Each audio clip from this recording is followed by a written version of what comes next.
Assalamualaikum warahmatullahi wabarakatuh. Perkenalkan nama saya Helmi Badrullah dengan NIM 2410505054. Di sini saya akan mengerjakan tugas remedi yaitu persiapan pasien dan anatomi pada emergensi sistem urinari.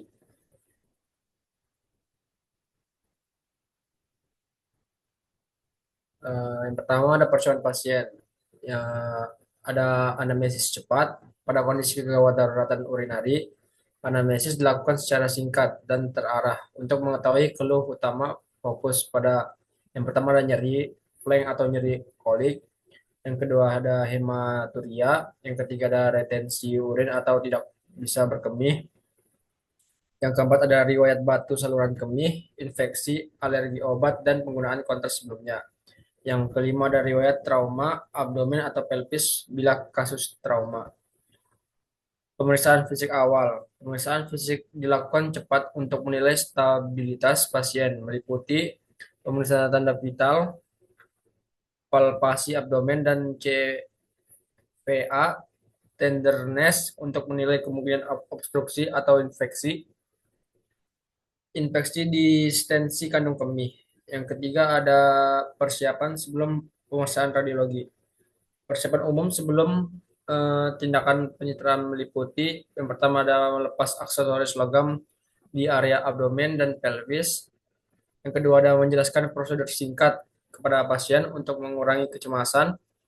Yang ketiga ada memastikan jalur intravena terpasang untuk pemberian cairan obat analgetik atau media kontras. Yang keempat ada bila menggunakan evaluasi fungsi ginjal, ureum, kreatin, kecuali pada keadaan darurat yang membutuhkan tindakan segera.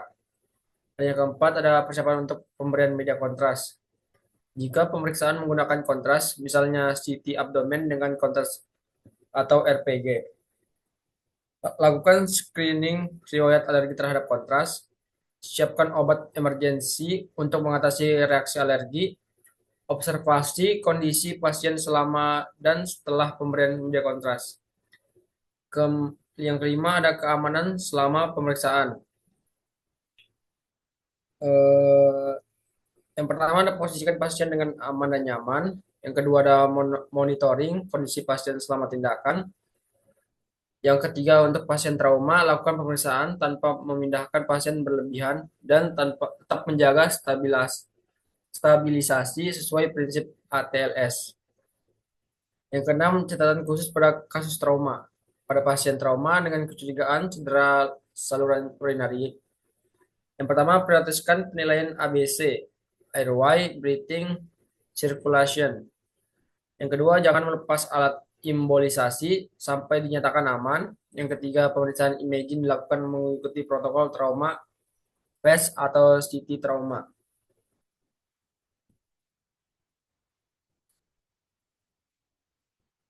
Dan yang kedua ada anatomi. Eh, di sini ada abdomen dan pelvis. Bagian abdomen dan pelvis ada bol gas atau usus tampak sebagai bayangan radio ulsen atau gelap. Yang kedua ada tulang pelvis atau os ilium kanan kiri, sacrum, femur proximal kanan kiri. Terus sistem urinarinya kandung kemih atau bladder terisi media kontras, tampak putih terang. Uretra posterior tampak memanjang ke bawah mengikuti alur pemasangan. Di vertikula kandung kemih terlihat sebagai kantong-kantong kecil yang kateter tampak sebagai struktur tubular yang masuk ke uretra. Yang terakhir adalah jaringan lunak. Bayangan jaringan lunak, perineum, dan paha bagian atas. Untuk kualitas citranya, yang pertama ada densitas. Densitasnya cukup baik karena kontras positif iodin tampak putih padat. Artinya eksposisi pas untuk melihat organ urinari, tidak terlalu gelap atau terang. Yang kedua ada kontras. Kontrasnya antar jaringan lunak dan kontras positif bagus sehingga kontur kandung kemih dan uretra di vertikula tampak jelas karena media kontras mengisi kantong-kantong kecil. Yang ketiga ada ketajaman. Ketajamannya cukup baik. Terlihat dari tepi kandung kemih dan ureter terlihat. Yang kedua ada tulang pelvis dan femur terlihat cukup tajam tanpa mention blur berat. Namun sedikit blur ringan pada area perut, biasanya pada bayi karena banyak gerak. Yang terakhir ada detail. Detail anatomi untuk utama terlihat jelas. Ada bladder, uretra, dan diverticula. Detail tulang pelvis dan gas usus juga terlihat. Yang ketiga ada detail jaringan lunak kurang optimal. Wajar pada pemeriksaan FCUG.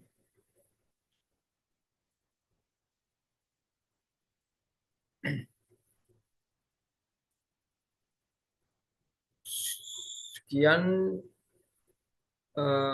presentasi dari saya. Assalamualaikum warahmatullahi wabarakatuh.